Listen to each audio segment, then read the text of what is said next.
Commander Gardner, thank you for your introduction and for your lifetime of service. I was proud to welcome Glenn and your Executive Director, Bob Wallace, to the Oval Office just before the 4th of July, and I look forward to working with your next commander, Tommy Tradewell. I want to also acknowledge Gene Gardner and Sharon Tradewell, as well as Dixie Hild and Jan Title and all the spouses and family of the Ladies Auxiliary. America honors your service as well. Also, Governor Jan Brewer is here of Arizona, and Mayor Phil Gordon, our host here in Phoenix. I want to acknowledge President Dr. Joe Shirley Jr., President of the Navajo Nation. And this wasn't on my original card, but this is just an extraordinary story, and you may have already heard from her, but I just want to publicly acknowledge and thank Ms. Helen Denton, the secretary to Dwight Eisenhower, who typed up the orders for the Normandy invasion and is here today, and what an extraordinary story that is. So,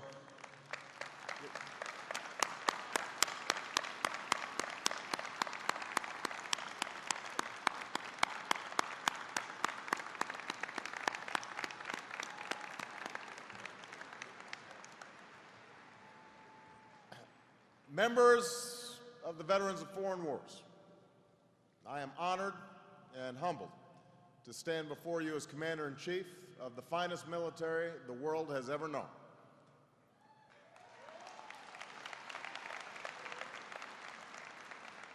And we're joined by some of those who make it the finest force in the world. From Luke Air Force Base, members of the 56th Fighter Wing.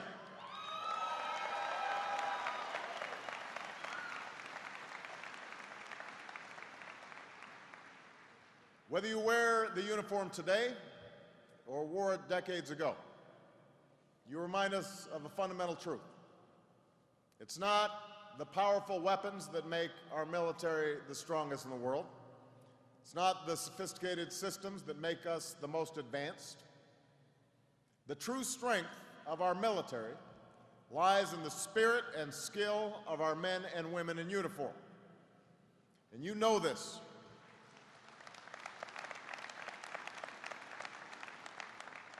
You know this because it's the story of your lives. When fascism seemed unstoppable and our harbor was bombed, you battled across rocky Pacific islands and stormed the beaches of Europe, marching across a continent. My own grandfather and uncle among your ranks, liberating millions and turning enemies into allies. When communism cast its shadow across so much of the globe, you stood vigilant in a long Cold War, from an airlift in Berlin to the mountains of Korea to the jungles of Vietnam.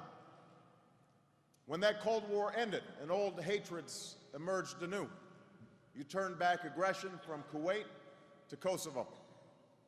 And long after you took off the uniform, you continued to serve, supporting our families and our troops when they go to war and welcoming them when they come home, working to give our veterans the care they deserve. And when America's heroes are laid to rest, giving every one of them that final fitting tribute of a grateful nation. We can never say it enough. For your service in war and peace, thank you, VFW. Thank you.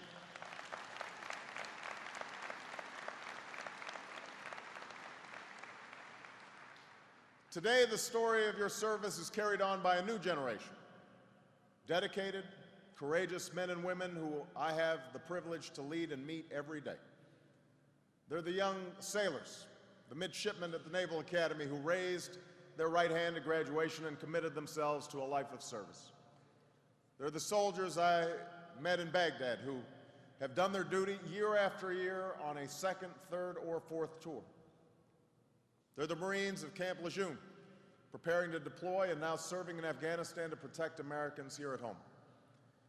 They're the airmen, like those here today, who provide the close air support that saves the lives of our troops on the ground.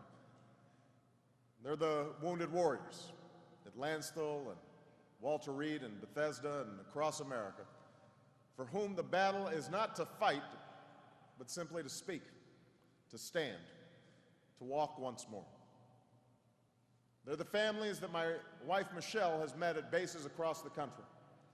And the spouses back home doing the parenting of two, the children who wonder when mom and dad may be coming home, the parents who watch their sons and daughters go off to war, and the families who lay a loved one to rest in the pain that lasts a lifetime.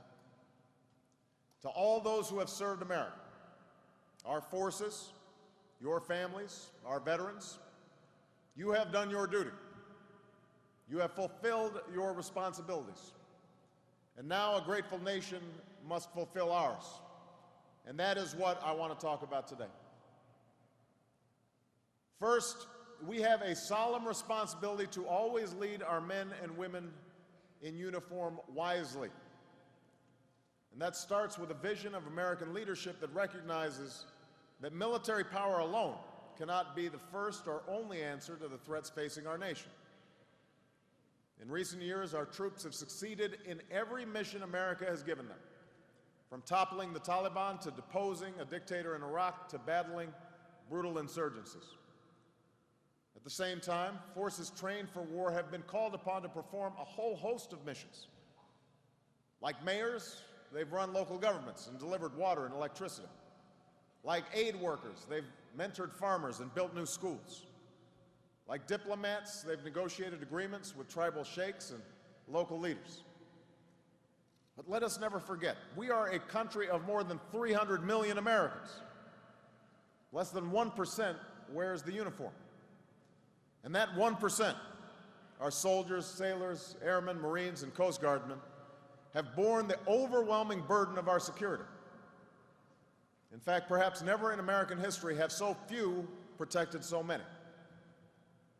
So the responsibility for our security must not be theirs alone.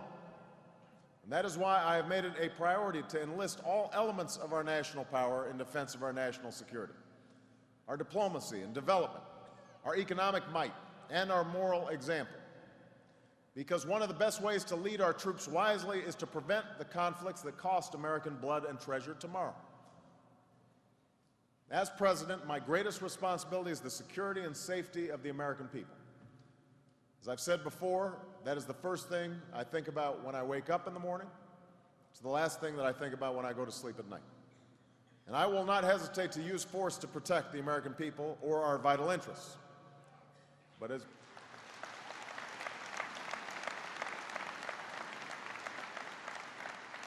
as we protect America, our men and women in uniform must always be treated as what they are, America's most precious resource. As Commander-in-Chief, I have a solemn responsibility for their safety.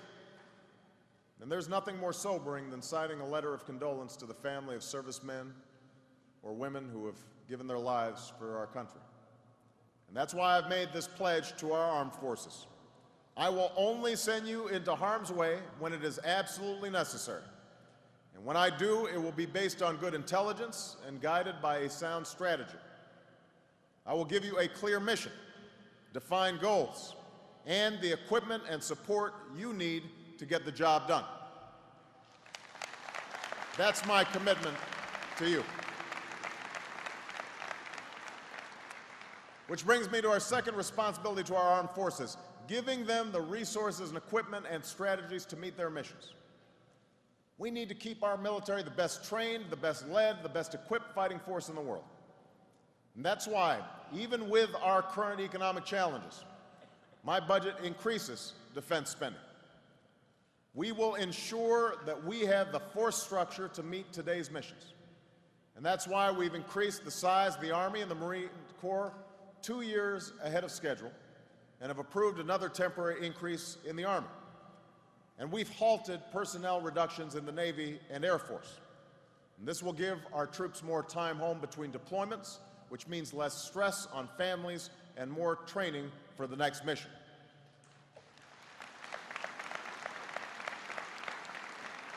And it will help us put an end once and for all to stop loss for those who've done their duty.